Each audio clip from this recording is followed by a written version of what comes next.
This topic is called solving a linear equation with several occurrences of the variable, variables on the same side, and distribution. So a linear equation is just saying that our variable will just have an exponent of 1. There's not going to be like a variable squared or cubed or anything like that. We're just going to have one variable with exponent of 1. And they're going to give us the variable on one side of the equal sign. So we don't have to worry about trying to move it from one side to the other. And there's going to be a part where we're going to do a distributive property. So P.S. please subscribe to my channel and like any videos that are helpful. So I'm going to go ahead and write our equation down.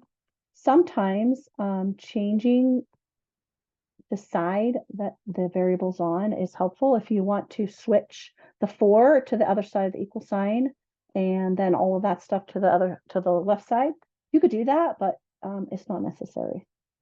So our 4 is going to stay the same. And we have to do the distributive property. When you see those parentheses, that's when we're going to distribute the 7 to the u and the 2. That just means we're going to multiply 7 times u to get 7u, and then multiply 7 times 2 to get a positive 14. Then we're going to combine those like terms. So because we have multiple occurrences of the variable, we're going to end up combining them on that side. They also said that it's going to be on the same side as the equal sign. So we're going to go ahead and combine the positive 7u minus 2u. So we got to make sure we keep that minus sign with the 2u when we're combining those like terms. So our 4 stays the same here. If we have 7u's and we take away 2u's, we have 5u's left. So 7u minus 2u is 5u, and then we have plus 14.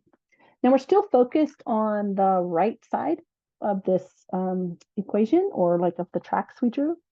So because there's a plus 14, we need to subtract 14 from both sides. 4 minus 14, they have opposite signs. So we're going to do 14 minus 4 and get 10. Because 14 is farther away from 0 than 4 on the number line, the answer has to be negative, just like the 14 was in the beginning. Then we have 5u. And now we can undo the multiplication being done by u. So we have to undo multiplication by dividing. So we're going to divide both sides by 5. A negative divided by a positive is a negative. 10 divided by 5 is 2. So u is negative 2. And we'll do another problem. So it looks like we have the same thing where we have our number, negative 38. I'm going to switch it to the left side so you can see what that looks like. If you're more comfortable with that, definitely that's the way you want to do it. Okay, I don't like how my 7 looks. There we go. So you can swap sides because they're equal to each other. It doesn't matter what side they're on. Let's do that.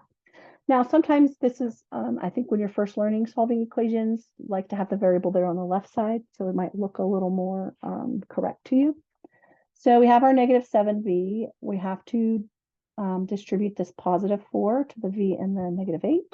So we have plus 4 times v is 4v. 4 times negative 8 is negative 32. We're going to combine our like terms, our negative 7v, and then we add 4v. So they have opposite signs. The 7's negative, the 4 is positive. So we just subtract 7 minus 4 is 3. Because 7 is negative 7 is farther away from 0 than positive 4 on the number line, our answer has to be negative. And then minus 32 equals negative 38. So notice everything stays the same when we're combining like terms, except for those 2 terms that we combine. So then we're still looking, we want to look on the side that has the variable v on it. So because it's minus 32, we want to add 32. Anything that's subtracted or added to the term that has the variable, we want to undo those first. So negative 38 plus 32. They have opposite signs, so we're going to subtract 38 minus 32, which is 6. Negative 38 has a greater absolute value, so we're going to make that negative, just like the 38 was. Then we'll divide by negative 3. Make sure when you're dividing, if it's a negative sign, you take that negative with you, because you have to divide by the entire coefficient of v. That's going to give us 1v, and negative divided by negative is positive. So this is going to be v equals 2. And we'll do one more just for kicks and giggles. So I notice that they keep putting all the variables on the right side. It actually might be a good thing to practice it that way, just so you get used to it doesn't matter what side it's on. I'm going to go ahead and do the distributive property with the 3 first. instead of writing the entire problem down first.